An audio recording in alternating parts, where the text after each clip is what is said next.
แสดงว่าฝึกชดแล้วนี่แห้งแล้วบ่แห้งแล้วเนาะได้แล้วขึ้นนั่งมาขึ้นเหยียบมันเนาะผมว่าได้แล้วได้เนาะโอ้อาการมีอะไรไหมเราได้ร่างขึ้นร่างลงย่อยร่างมันลงไงร่างมันในเกลือแล้วผมโอ้ปลายลงเลยเนาะเอาตัวเราเมื่อกี้สะดวกสบายหมอมันจีบันไดนี่ก็ปรึกษาหรือกับทีมงานอยู่เนาะถ้าว่าเฮามีงบประมาณสิต่อเติมเพื่อนน้องหัวพันนี่นะเรื่องแอมพาแผ่นไม้ชะละนี่อยากให้ทั้งอ้ายและเนาะผู้เป็นบ่าวหรือว่าสร้างคิดไล่เบิ่ง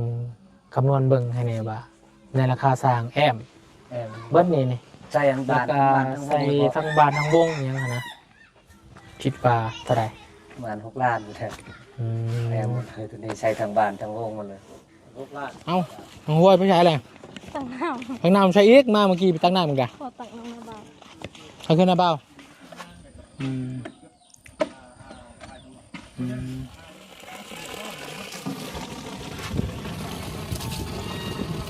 นำกินลำคอนั่นนะบ่าวเนาะ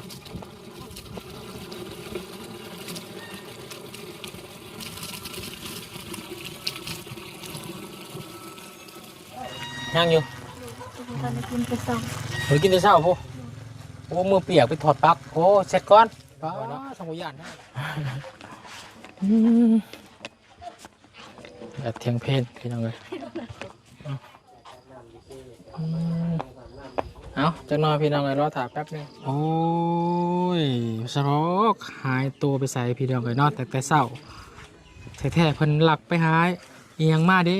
หิวจองมาอยู่พี่น้องเลยเนาะค่อยๆได้ไหมค่อยๆโอ้ย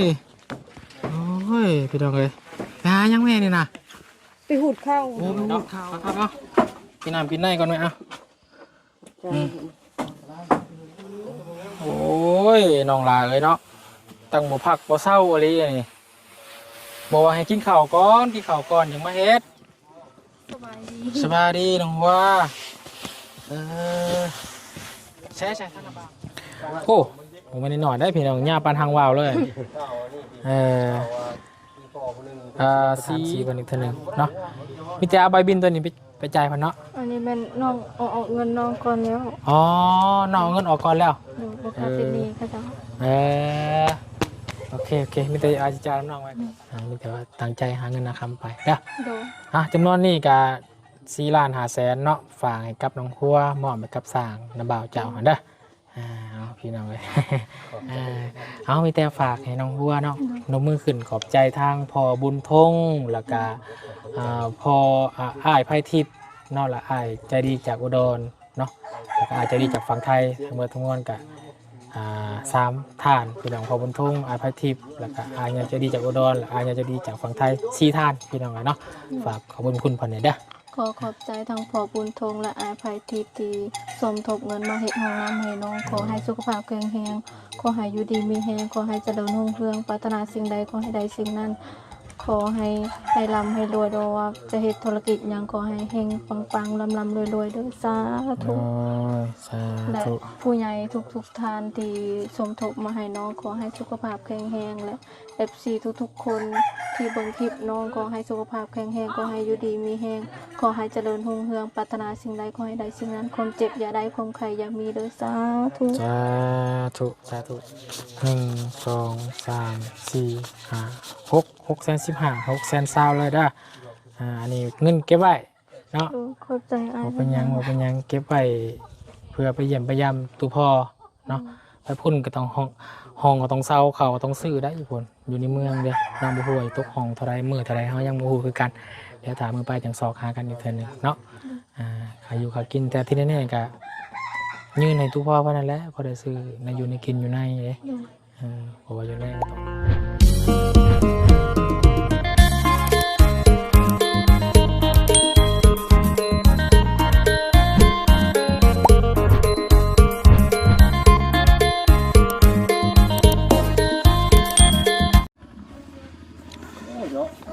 เบาได้พี่น้องไม่บาดเลยใช้ได้แล้วบ่เนี่ยแต่ว่าห้องน้ำเราเนาะทดลองเปิดซิงเลยบ่ โอ้เรียบร้อยได้นี่พี่น้องเอ้ย โอ้ แต่ว่ายังขึ้นเหยียบบ่ได้บ่จัก ยังขึ้นบ่ได้ยังขึ้นบ่ได้โอ้เรายกนี่ขึ้นแบบนี้เนาะอันบ่จันคิดว่าช่องสิวางไว้แบบคือเพื่อนน้องน้ำอยู่แม่น เห็น เนาะ แบบนี้ก็คล้ายกันเนาะ เดี๋ยวนี้ แบบ คัก เป็นเหลี่ยมเป็นอะไรเลย โอ้งามเนาะละเอียดเป็นเหลี่ยมเป็นอย่างดีโอ้มีน้ำอยู่ได้ นี่เด้อบ่ มีน้ำนี่ว่าเปิดรอดแล้วแสดงว่าเปิดชดแล้วนี่ แห้งแล้วบ่แห้งแล้วเนาะ ได้แล้ว ขึ้นนั่งมาขึ้นเหยียบมันเนาะผมว่า บ่ได้แล้ว เอาเด้อเนาะ ได้แล้วโอ้ราคาที่เราได้เนาะเราโยนได้ร่างขึ้นร่างลงขึ้น ย่อย ร่างมันลงไงร่างมันในเชือกแล้วผม โอ้ปลายลงเลยเนาะเอาตัวลองมั้งครับสิสะดวกสบายบ่เอาเลยล่ะ มีแต่อันนี้เนาะมีแต่สีอย่างนี้ได้บาทนี่เข้ามาได้เลยลองเพิ่ม เอาลองเลยบ่เนี่ย เฮ้ย ลองเลย ว่าแล้วโอ้ก็จะไง เอาเนาะหมอมันจีบบันไดเข้าน้ำก่อน ทดสอบกันได้ทางเด้อ มาพี่มาหักรางวัลก่อนแบบ ขอโทษขออภัยพี่น้องเลยเนาะยังเป็นเป็นไอยังบ่เศร้าอยู่พี่น้องเลยเนาะบ้านพี่น้องเลยเนาะมีเฮือนตีคูด้วยห้องน้ำบ้านพี่น้องทางน้องหัวเพิ่นนะโอ้นี่มุกดีใจเนาะสิได้ใส่ห้องน้ำแล้วตอนนี้ทางลุงจันทร์เพิ่นกำลังทดลองอยู่ทดสอบอยู่ว่าสิผ่านหรือบ่ผ่านพี่น้องเลยเนาะเอาก่อนอื่นพี่น้องเลยก่อนจะรับชมคลิปนี้เนาะทางบุญสารวัตรก็กลับทักทายสบายดีเด้อสบายดีพ่อแม่พี่น้องสบายดีหมู่เพื่อนกันเบิดสุขสุขคนสบายดี FC ผู้ใหญ่ใจบุญเบิดทุกทานยินดีต้อนรับเข้าสู่ช่อง YouTube ปาบุญสารวัตรอีกคือเก่าคือเดิมเหมือนพี่น้องในน้ำสะพานบุญเนาะทางบุญเองหลังจากให้ทางสร้างคนได้เฮ็ดห้องน้ำห้องในเนาะกาสิได้มาจ่ายค่าเหือค่าแห้งของทางสร้างไปแล้วบาทนี้พี่น้องเลยเนาะในราคาที่ตกลงกันไว้4,500,000 กีบพี่น้องเลยในราคาจ้างเพิ่นเนาะกาเงินเนาะทางบุญกะเหลืออยู่พี่น้องเลยเนาะแต่เหลือบ่หลายเนาะเหลืออยู่1,600,000 กีบพี่น้องหลังจากซื้อโถส้วมเนาะโถส้วมวันเอายางรุ่นดีเลยพี่น้องเลยเอารุ่นราคาแพงอยู่ได้พี่น้องเลยเนาะประมาณ1,100,000พวกพี่น้องเลยตะกี้บุญจะเอารุ่นราคาที่เคยซื้อมา600,000ป้ายพี่น้องเลยเนาะแล้วก็มีตัว200,000ป้ายก็มีแต่มันเป็นตัวต่ำพี่น้องเลยเนาะก็เลยเอาแบบนี้แหละเนาะ1,000,000ป้ายพี่น้องเลยก็เหลืออยู่เงินอยู่1,600,000ทางพอบุญทงเป็นว่าให้ขบุญนี่ถ้าว่าเงินยังเหลือเนาะซื้อซีพี่น้องซื้อซีมาท่าเนาะซื้อซีมาท่าของน้ำเราเนี่ยพอดีแหละเนาะเงิน1,600,000ก็คือสิพอซื้อได้อยู่3 สีเนาะเดี๋ยวจะไปทาเมืองราคาเพิ่นอีกเท่านึงพอเนาะซีแบบซีน้ำมันเนาะซีเซ็ตได้นะพี่น้องเลยเนาะแต่ราคามันก็สิแพงอยู่เดี๋ยวไปเบิ่งน้ำกันว่าสิถึกปุกเท่าไรทั้งเท่าไรยังได้พี่น้องยังจะไปจ่ายค่าปูนเพิ่นได้ลืมเนาะโอ้สร้างเพิ่นเป็นติดหนี้เท่าไรเนาะเงิน1,600,000ก็จะไปจ่ายค่าสร้างค่าอุปกรณ์อีกได้บ่เพิ่นเป็นติดหนี้เท่าไรช่วงเวลาบุญพาแม่น้องวีเพิ่นกลับบ้านเด้สร้างเพิ่นเป็นติดหนี้อายุเนาะว่าสิเท่าไรอีกเด้บาทนี่พี่น้องเอ้ยเนาะเดี๋ยวลุ้นบนน้ำกันถามสร้างอีกเทื่อนึงเนาะเป็นหนี้เป็นสินอยู่ห้านค้าเพิ่นเท่าไรแน่พี่น้องเอ้ยเนาะแล้วก็สิมาทางสร้างเพิ่นเลยพี่น้องเอ้ยเรื่องถ้าสมมุติเนาะเอามีงบประมาณสิสมแซมเพื่อนของน้องหัวเพิ่นนี่พี่น้องเอ้ยเนาะค่าสร้างที่ตกอยู่เท่าไรเนาะเอาไปอยู่คู่งบค่าสร้างก่อนเนาะส่วนแผ่นมัชฉลาเนี่ยเขาก็ยังบ่มีงบเพียงหน่อยเนาะตะกี้อุ่นว่าสิเอางบถ้าว่าเรือจากเฮ็ดห้องน้ำก็สิเปิดสมทบเนาะซื้อแผ่นชลาเนาะมาให้กับน้องพวกเพิ่นแต่นี่ก็มันก็เหลือน้อยเดียวพี่น้องเลยก็สิถามราคาสร้างมันแล้วก่อนเนาะถามราคาสร้างไว้ก่อนก็ได้บ่เป็นหยังเพื่อให้พี่น้อง FC ได้ฮู้นํกันนั่นแหละเนาะว่าสิแพงหรือบ่หรือว่าจังไดเนาะไปติดตามรับชมนํกันพี่น้องเลยไปถามความรู้สึกทางลุงก่อนพี่น้องเป็นจะได้เข้าน้ำกี่ผ่านอยู่ป่ะ ผ่านอยู่ว่าเมื่อกี้นี่ โอ้ยคักลายพี่น้องเลย คักเนาะ สบายดีสบายดี โดย ถือว่าล่างลงง่าย บ่ดื้อบ่หยังเนาะ บ่ลื้อบ่ซน เออ ออกปุ๊บลงปั๊บรถ เออโอ้ยโดย เนาะ เออ ถือว่าเน้นนา โดย เอายกผู้ร่องขึ้นอีกพี่น้องเลย โดย เพื่อความเหยียบขึ้นไปมันจังบ่ยันล่มยันยังนะ โดย แตกยันยัง เนาะสบายดีอ้ายสบายดีสบายดีอ่าเรียบร้อยเนาะมื้อนี้เนาะ เจ้าแต่ยังมาทันได้แก่ปันใดครับก็โบกทีนี้ครับ อ๋อแม่นแล้วมันยังก็ได้แห้งคักเนาะ เจ้า มันแห้งคักก่อนคือยังไงอย่างนั้นนี่โอ้สีเป็นลมนี่สร้างย่อมให้บ่ เจ้า เอาสีมาให้ใช่ ชื่อซี่อยู่หานาทาวนี่ อ๋อผมพุ่นลืมไปพี่น้องเงินอยู่แล้วอยู่ร้าน6นี่แต่ว่ายังใส่นี่ยังบ่เบิดซับ ครับ บ่ฮู้ไปติดหนี้ห้านค้าจักเท่าไหร่เนาะ เจ้ามีแม่นั้นก็เขียนให้เห็นเดินบินในน้ำ มีใบบินอยู่เนาะ เจ้า โอ้ยเท่าไหร่เด้พี่น้องเอ้ยเพราะว่าช่วงเฮาบ่อยู่เมื่อบ้านเมื่อกี้สร้างเพิ่นต้องการอุปกรณ์ล่ะไปซื้ออยู่หันเบิดเลยเนาะ เจ้า ทางสร้างเปอร์เซ็นต์ไว้เนาะ เจ้า แต่ว่าใบบินอยู่นำหนองหัวเนาะ เจ้านั่นแหละให้เจ้าของหานเขียนให้อย่างนั้น เพราะว่าใหม่ต่อของนาบุญก่อนสิเมื่อบุญไปจ่ายไปแล้วแล้วก็ให้สร้างคนมาใส่พอดีเนาะใหม่เนาะ เจ้า ต้องเพราะว่าทั้งพอเป็นว่าอยากให้ท่าสีขาวพี่น้องเลยเนาะ เจ้า ถ้าว่าบุญซื้อสีมาเนี่ยก็ท่าให้ได้ปะ ถ่าย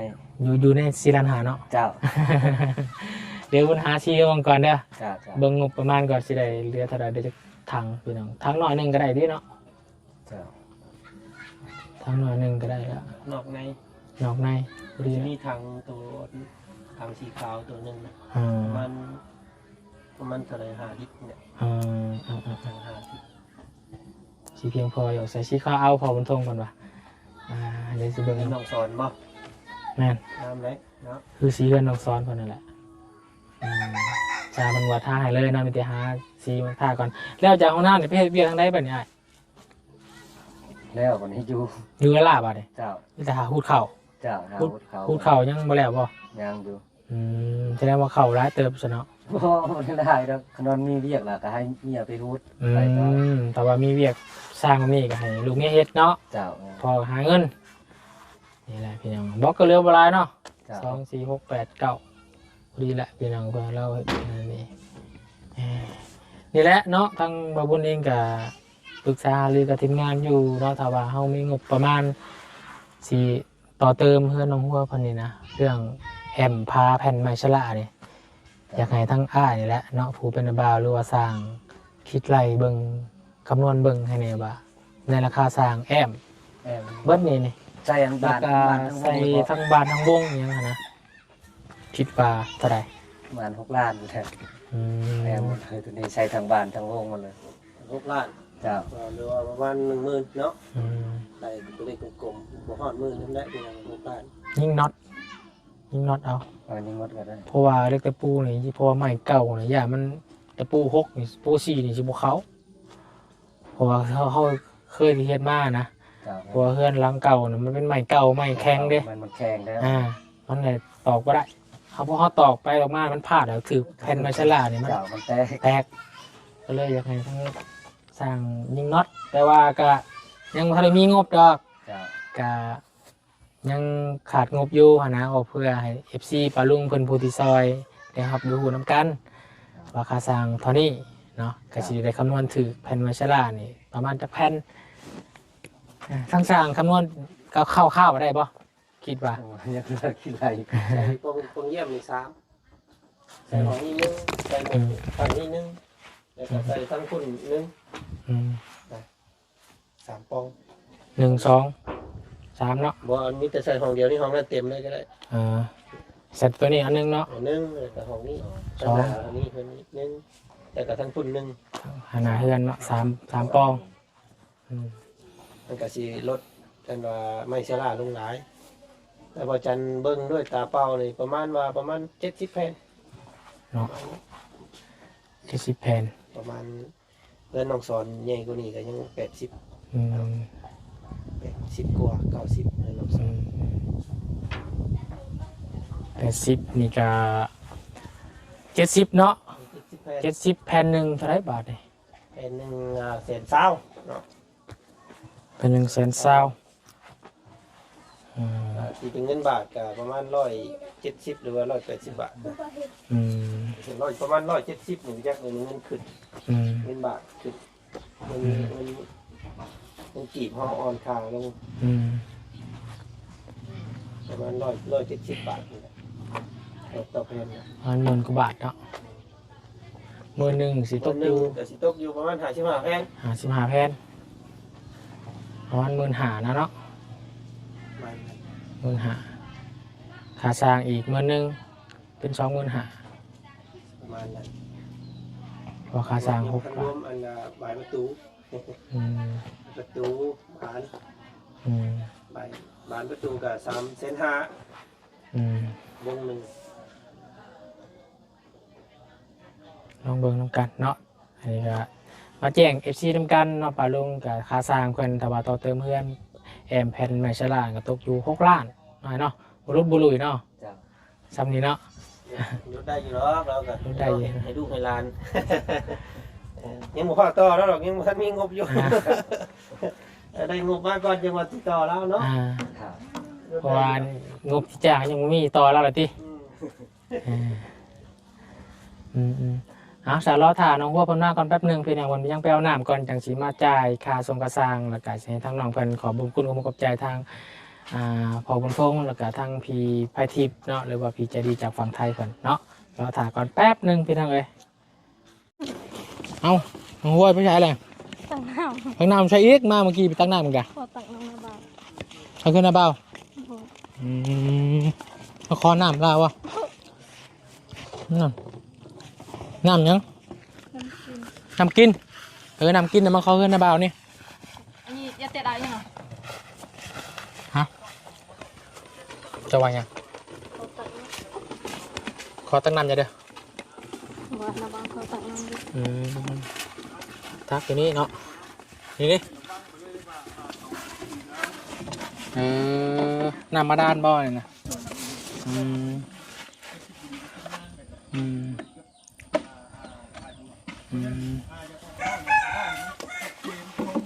โอ้น้ำแห้งอยู่เนาะ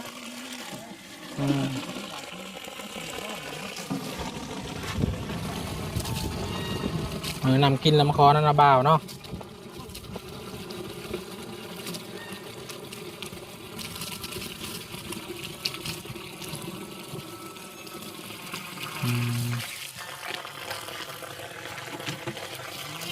น้ำมาด้านตัวนี้น้ำบ่าวคนเจาะจักหน่อยพี่น้อยเนาะแต่สมัยหลายปีขึ้นหลังเราอะแต่ว่าปัจจุบันนี้นะมีจักหน่อยแต่เจาะไม่ได้มีจักใหญ่ว่าซะ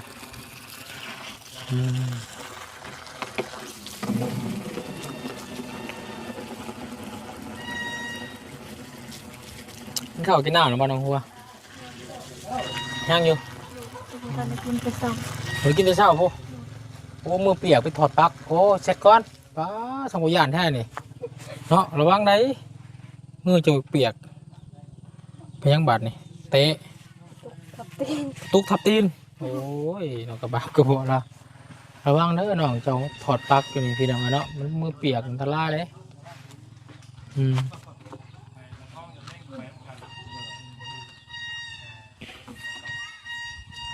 สู้ๆบริจอยแล้วเราไม่ติดกล้ามจะขึ้นแล้วอ่ะไป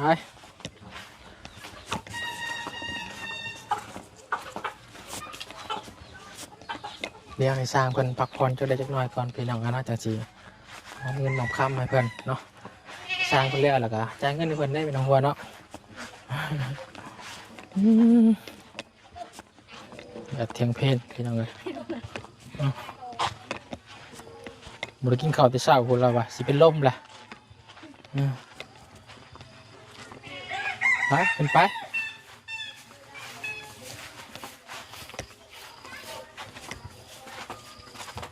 ในต้นลาเนาะพี่น้องเนาะ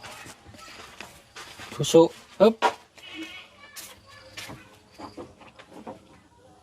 ระวังเด้อไปกันเจ็บตีนเราพี่น้องเลยกระตุกทับตีนอึ๊บ มเอาจังน้อยพี่น้องเลยรอถ่ายแป๊บนึงเนาะให้น้องเพิ่นเลเวลแล้วงานกินข้าวกินน้ำจังมามอบเงินมอบคำให้ทั้งสร้างเพิ่นค่าเฮ็ดของหนักพี่น้องเลยเนาะโอ้ยสรอกหายตัวไปใส่พี่น้องเลยเนาะแต่เศร้า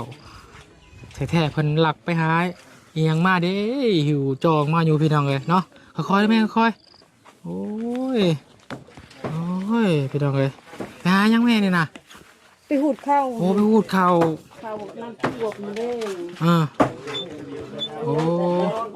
ฮึบโอ้ย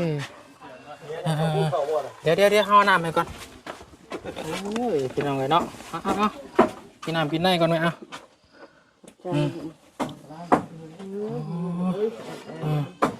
ได้ชำนีบ่หลายเตี๋ยวได้ผู้เดียวบ่โหดเนี่ย ดูหัวตับน้ำมันเบา วัวบนตักน้ำอยู่น้ำมาเบิ่งให้สร้างคนนี้แหละกินข้าวแล้วบ่ยัง ได้กินแต่เช้า ผู้เพิ่นกำลังคั่วหนูอยู่มีเพิ่นป้าน้องวิเพิ่นมีน้ำใจผัวเพิ่นไปหาการหนูมาล่ะมาให้ทีมงานก็เลยบ่มีบอลที่เฮ็ดอยู่ไสพี่น้องเอ้ยเนาะน้องหัวก็ยังบ่มีแนวกินก็เลยเพิ่นเผาหนูแกงหนูอยู่แม่เคยเฮ็ดอยู่ป่ะแกงหนูเคยอยู่เนาะและถ้ากินข้าวเฮ็ดหนูเวลากินนะแม่เด้อหามันจอยมาแล้วกับพี่น้องโอ้ยเนาะ ใส่เต็มกระบุแค่ลูกหัวไปนะเต็มเต็มแล้วเนาะถ้าหัวมันเป็นกาบใหญ่พี่น้องเลยโอ้ยไปแต่เช้ายังไม่ได้กินข้าวอยู่แดดยังเนาะเอาและแม่อยู่เทิงเพื่อนผมละเด้อไปเบิ่งลูกของเต่าบุวิทแม่เล่าเก่าแหละพี่น้องไงแกงนูเนี่ยพอแม่มันเห็นกินแซ่บมาแล้วคุณไปเบิ่งในแม่อยู่เทิงเพื่อนผมเด้อเอาพี่น้องเลยเนาะไอแม่เป็นมาไอแม่เป็นเฮ็ดจูให้กินอีกบาทดิไปกับลูกชายบ่เนี่ยเอาพี่น้องเลยเนาะไอแม่เป็นกินเบิ่งกันโอ้ยน้องลาเลยเนาะตั้งหมูผักบ่เศร้าอะไรนี่บอกว่าให้กินข้าวก่อนยังมาเฮ็ดสบายดีน้องว่าใช้ทางระบาดมาตั้งนานแล้วยิงยุงกี้ระบาดเว้ยจะมาจากเอิญเรามาเอาเงินเนาะมาเงินเนาะเสียงสิบ่ออกเลยบ่ไปบ่ไหวแล้วเนาะเมื่อกี้เจ้าแล้วร้อยขามหน้าเมื่อกี้ก็ตอนร้อยขามหน้ามันหิวข่าวแล้วบ่ตอนตัวร้อยขามหน้านี่หิวข่าวแล้วบ่ตอนน่ะหิวแต่เช้าไม่ได้กินหิวแต่เช้าต้องร้อยขามหน้าเจอเนาะยันเมื่อยไปตะคิวอยู่หันกับพอแห้งอันตรายได้หน่อยเลยอันนี้เขามันถึกน้ำบ่นี่นะโดยเดี๋ยวน้องสิเก็บตัวนี้เนาะเก็บตัวนี้แล้วก็สิเอาตัวแมวมันสิตากเนาะมันสิแรงกว่ามื้ออื่นตักเท่านั้นก็ได้นี่หน้าเพิ่นก็ตักมาพี่น้องกันเนาะอยู่มาแต่ตัวฝั่งขึ้นมาแล้วก็มาใส่ทางนี้ไว้เนาะเดี๋ยวลองใส่แล้วบ่น้องใส่ยังห้องน้ำเลยเขาหากะอันนั้นมื้อเช้านี่ยังบ่ทันได้แห้งจะหัวมีคนลองใส่เลยเราจันใส่แล้วกี่แต่ว่าเขาทายเบาใส่ยังไรอยู่เนาะเป็นยังไงเนาะเอารอถ่าก่อนเนาะ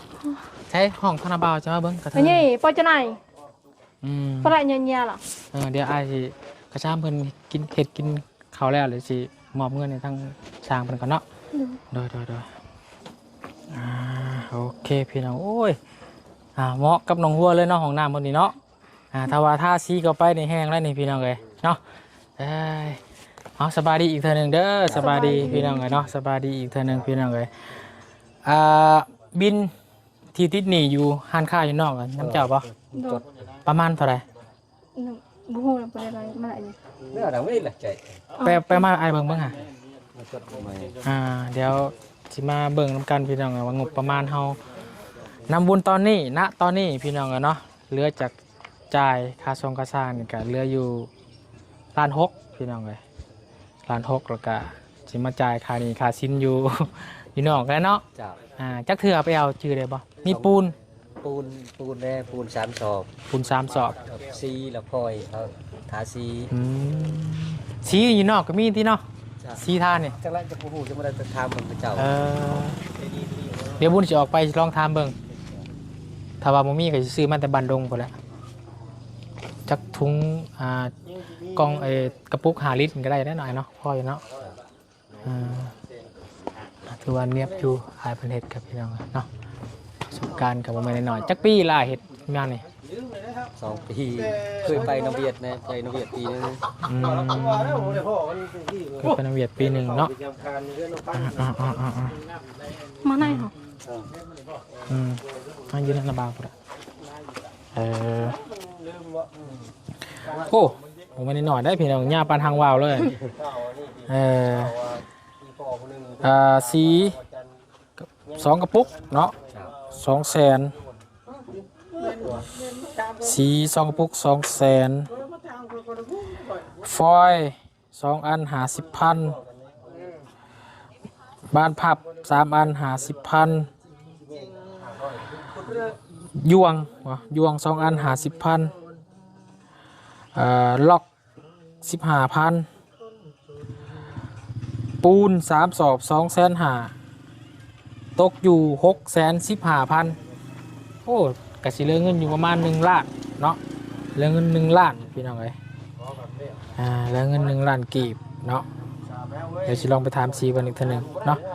มีแต่เอาใบบินตัวนี้ไปจ่ายพันเนาะ อันนี้เป็นน้องเอาเงินน้องก่อนแล้ว อ๋อน้องเอาเงินออกก่อนแล้ว ดูราคาเป็นนี้ค่ะจ้า โอเคมีแต่อาจจะจ่ายน้องไว้กันแล้วกันเด้อน้องเอาเงินไปซื้อแล้วจดไว้เพราะก็น้องหัวมันออกก่อนพี่น้องเลยเนาะผมยังปาไว้นี่ก่อนได้จังจ่ายเงินน้องคนน้ำหลังเนาะมีแต่นี่แหละพี่น้องเลยเนาะสั่นเบ่ละเนาะหนาซีดเข่าแล้วมันลุยเวียกนักโพดเนาะบ่ได้กินข้าวแต่เช้าโพตั้งใจลดหุ่นบ่หรือว่าจังใดหรือว่าบ่มีเวลากิน เวลา ตื่นมาก็เฮ็ดเวียกเนาะเอาพี่น้องเลยเนาะก็มีแต่เงินเนาะค่าสร้างพี่น้องเลย4,500,000พี่น้องเลยเนาะมอบให้กับทางอ้ายเพิ่นละกันเนาะอ้ายซื้อไว้ในใดก็ อุ่น อ้ายอุ่น เจ้า อายุจักปีละ 42 42ถ้าอ้ายเจ้าเนี่ยก็ต้อง45แล้วเนาะ เจ้า45ก็ลงคลิปไปเมื่อวานนี่พี่น้องคอมเมนต์ก็โอ้ยอุ่นเอ้ยจะรออะไรอยู่ล่ะว่าซั่นเนาะพาน้องหัวไปเยี่ยมพ่อเลยว่าซั่นเนาะถ้าว่าไปนี่ก็ดูแล้วต้องมีแม่มีเจ้ามีน้องเนาะพ่อเพิ่นต้องอยู่เห็นอยู่แล้วเนาะ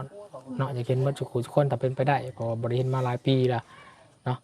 ก็คนละพี่น้องก็สิให้ไปก็ให้ไปเบิด3 แม่ลูกเนาะสิมีคนเบิ่งเฮือนบ่ซะฝากไว้นั้นน่ะบ่าวแล้วเนาะ เจ้า ให้เบิ่งให้เนาะ เจ้า ว่าสิพาทางลูกๆเพิ่นไปเยี่ยมเบิ่งนะเนาะ เจ้า แล้วก็คิดฮอดพี่น้องเอ้ยฝากความมาให้ลูกกับเมียว่าถ้ามีอยู่ในกินก็ฝากมาให้พ่อในเด้อว่าซั่นก็ตอนนี้มีแต่หน่อไม้หลักๆเนาะฉะนั้นเบิดยามหน่อไม้จักสิจังได๋พี่น้องเอ้ยเนาะแล้วก็แข็งแรงดีอยู่พี่น้องทั้งโอเคคนว่าอยู่ดีไม่แห้งอยู่เนาะพากันกินข้าวกินน้ำอยู่น้ำกันนั่นแหละบางเทื่อทางว่าบุญเอาของฝากของยังไปให้ทพค่ะเพิ่นก็แบ่งกันกินอยู่กินน้ำกันน้ำไม้น้ำมันที่เจ้าไฟฝากอ้ายมานั่นก็ไปฝากทางคนอยู่ในนั่นแหละเนาะกินน้ำกันอันนั้นเนาะน้องก็สู้ๆเด้อเพิ่นก็อยู่ดีไม่แห้งก็บ่ต้องคิดหยังหลายเนาะก็ฮอดเวลาเพิ่นก็สิออกมาเองหั่นแหละเนาะเวลาออกมาญาติเพิ่นตกใจเวลาพี่น้องเลยเนาะเฮือนซานลานแป้นเนาะทางลูกสาวเฮ็ดไปให้เรียบร้อยแล้วมาก็โอ้ลูกสาวข่อยหาเงินนะครับเฮ็ดห้องน้ำไว้ทาพ่อแล้วนี่พี่น้องเลยเนาะต่อไปก็นี่แหละเป็นเพื่อนแหละพี่น้องเลยเนาะก็ถามสร้างเพิ่นแล้วของซาวนี่ทางอ้ายเพิ่นว่า6 ล้านค่าติดแผ่นไม้ฉลาแต่ว่าทางอ้ายก็ยังบ่มีงบดอกเนาะถามเพิ่นถามเล่นๆไปซื่อแต่ว่าน้องเพิ่นได้มีการช่วยเหลือหรือว่าทางผู้ใหญ่ใจะดีเพิ่นสิเมตตาก็ถากันเบิ่งอีกเทื่อนึงเนาะ เจ้าสีใดเฮือนงามๆเนาะแพทย์ไมชลาหรือบ่หรือว่าจังใดเนาะติดตามหับชมกันพี่น้องแต่ว่าตอนนี้ก็อยากให้น้องบ่ให้วังอะไรเนาะบ่อยากให้บ่อยากได้ก็บ่อยากให้คมวังแล้วก็ต้องน้องก็บ่ต้องวังขนาดเนาะมีแต่ว่าเฮาเฮ็ดเวียกเฮ็ดงานตามปกติเฮาแหละเนาะเพิ่นสิว่าจังได๋เนาะพี่น้องคำเพิ่นบอกเนาะบ่มินเงินน้อยบ่ค่อยวาสนาเพิ่นว่าเนาะก็มีแต่เฮ็ดเวียกงานสู้ๆไปเนาะแต่ว่าเฮาตั้งมุกตั้งใจคอยถ่ายแต่บุญวาสนามันบ่ได้มากเสียใจแหล้วเนาะมีแต่ว่าตั้งใจหาเงินคำไปเด้อจำนวนนี้ก็4,500,000เนาะฝากให้กับน้องครัวมอบให้กับสร้างน้าบ่าวเจ้าเด้อพี่น้องเลย ขอบใจเลยครับบ่เป็นหยัง เฮ็ดเวียกนำโดยบ่เป็นหยังขอบใจตัวดีโดย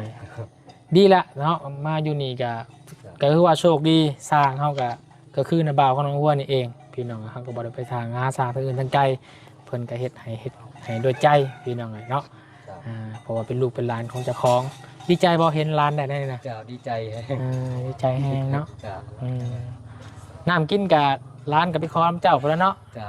พอได้ตักกินพี่น้องเอ้ย3 เมนูเราก็กินบ่หลายดอกเนาะแต่ว่าน้ำใส่ก็ไปเอาอยู่น้ำเซ่น้ำกินกับมะคอน้ำนาบาเพิ่นจื้อได้บ่ตอนจอดจักล้านจื้อได้บ่3 ล้านช่วงนั้น3 ล้านจักปียังบ่จักจากประมาณ10 ปีแล้ว10 ปีขึ้นหลังว่าโดนนานเติบพี่น้องแต่ว่าซุมื้อนี่เขามาจอดแถวนี้ก็มีแต่จักใหญ่เนาะบุญไปทามันกับ20 ล้านพี่น้องเอ้ย20 ล้านพร้อมใช้งานได้ยังอยู่นำเพิ่นเบิดแต่ถ้าว่า17 ล้านนี่เฮาซื้อได้เองทอเองพี่น้องเนาะเอาสิได้แต่น้ำประปาเขาบ่ฮอดเนาะแถวนอกเขาใส่ได้เนาะบ่มีบ่มีแต่ฮอดบ้านเมืองจันทน์น้ำประปาเขตการทองบ่มีเนาะจ้าก็ยังดีแต่มีน้ำเซ่ใส่พี่น้องว่าซั่นก็ยากลำบากอีกเนาะขอบใจหลายเด้อไปหาพักผ่อนมีแต่ว่าวุ่นซื้อซีมาแล้วรบกวนทายเฮานี่เด้อจ้ามีถ้าว่ามียังคืบหน้ามีการต่อเติมแล้วก็สิเอื้อนอ้ายคือเก่าแล้วจ้าเอามีแต่ฝากให้น้องหัวเนาะนมมือขึ้นขอบใจทางพ่อบุญทงแล้วก็พ่ออ้ายไผทิพย์เนาะละอ้ายใจดีจากอุดรเนาะแล้วก็อ้ายใจดีจากฝั่งไทยทั้งหมดทั้งมวลก็3 ท่านพี่น้องพ่อบุญทงอ้ายไผทิพย์แล้วก็อ้ายใจดีจากอุดรอ้ายใจดีจากฝั่งไทย4 ท่านพี่น้องเนาะฝากขอบคุณเพิ่นเด้อขอบใจทางพ่อบุญทงและอ้ายไผทิพย์ที่สมทบเงินมาเฮ็ดห้องน้ำให้น้องขอให้สุขภาพแข็งแรงขอให้อยู่ดีมีแรงขอให้เจริญรุ่งเรืองปรารถนาสิ่งใดขอให้ได้สิ่งนั้นขอให้ร่ำให้รวยว่าจะเฮ็ดธุรกิจหยังขอให้เฮงปังๆร่ำรวยด้วยสาธุและผู้ใหญ่ทุกท่านที่สมทบมาให้น้องขอให้สุขภาพแข็งแรงและ FC ทุกๆคนที่เบิ่งคลิปน้องขอให้สุขภาพแข็งแรงขอให้อยู่ดีมีแรงขอให้เจริญรุ่งเรืองปรารถนาสิ่งใดขอให้ได้สิ่งนั้นความเจ็บอย่าได้ความไข้อย่ามีเด้อสาธุต่างเก่าลายเนาะต่างแต่แรกๆลายได้พี่น้องเห็นน้องเพิ่นแรกๆนี่สิเคินอายเห็นอยู่พุ่นเนาะให้เพิ่นเป็นลามให้แล้วก็มาซุมื้อนี้กันนะก็น้องเพิ่นก็เข้าใจเนาะในการทำงานแล้วเข้าใจทางผู้ใหญ่ใจบุญเพิ่นที่ตั้งมุกตั้งใจซอยเหลือโดยบ่หวังผลตอบแทนเนาะหวังแต่ยังให้เจ้ามีอยู่มีกินมีใส่กลุ่มครอบครัวซำนี้ก็สุดซับซึ้งในน้ำใจของเพิ่นหลายเนาะเนาะถ้าว่าบ่มีทางผู้ใหญ่ใจบุญเพิ่นน้องเพิ่นก็คือสิบ่มีห้องน้ำได้ง่ายๆนะพี่น้องขอขอบใจพวกอ้ายทุกคนที่ทีมงานเข้ามาหาน้องขอให้สุขภาพแข็งแรงขอให้อยู่ดีมีแรงขอให้เจริญรุ่งเรืองหมดทุกคนเด้อสาธุเนาะจะโอเคเนาะทางอ้ายรบกวนอ้ายดนแล้วเนาะมีหยังก็สิโทรหากันเนาะมีเบอร์มียังอยู่พี่น้องเนาะขอบใจหลายเอาเงินปันลูกปันเมียบาทนี่เนาะพี่น้องเนาะก่อนจะปันลูกปันเมียก็ต้องปันทีมงานลาก่อนพี่น้อง3 คนที่ลงมือเฮ็ดเนาะจักมื้อน้องแนะนำอยู่บ่4 มื้อเนาะแต่ว่าถามสร้างเพิ่นว่า10 มื้อพี่น้องแล้วก็พอเพื่อไว้เนาะเพื่อเฮาบ่ไหวพี่น้องเนาะแล้วก็ย้อมสีขาวให้คักแน่เนาะมีแต่สิเอาเงินให้น้องหัวเนาะ615,000เนาะน้องเนาะ1 2 3 4 5 600,000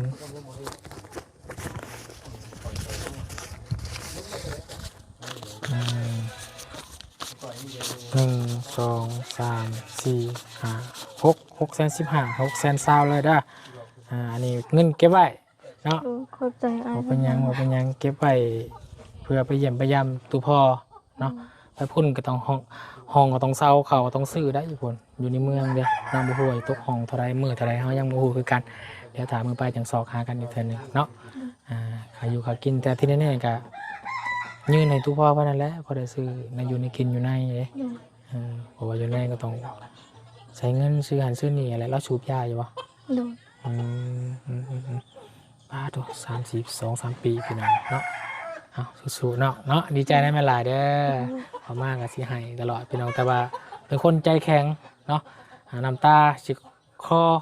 แต่ว่าบ่ไหลเพราะว่าน้องเป็นคนใจแข็งเนาะใจแข็งแบบแต่ว่าข้างในนี่ตึกอยู่เนาะความตื่นตันพี่น้องเลยเนาะโอเคไปหากินข้าวกินน้ำซะเนาะสบายดีน้องละเนาะเอาพี่น้องเลยเนาะให้น้องเพิ่นไป